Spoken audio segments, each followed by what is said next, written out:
अगर नून लीग अवाम से किए हुए वादे जो इलेक्शन में करती रही है वो पूरे ना कर सकी और कड़वे फैसले जो होंगे उसके नताइज भुगतने के लिए आपकी जमात तैयार है, क्योंकि मलबा तो आपकी जमात पे ही गिरना है।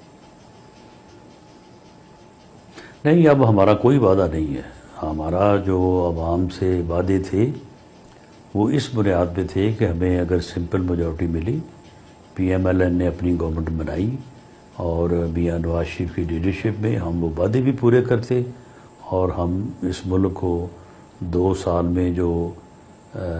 इकॉनमी का क्राइसिस है, मुआशी क्राइसिस है, उससे निकालते। अब देखें, हमें तो सिंपल मेजॉरिटी लोगों ने नहीं दी, तो अब हमारी तो कोई जिम्मेदारी नहीं है।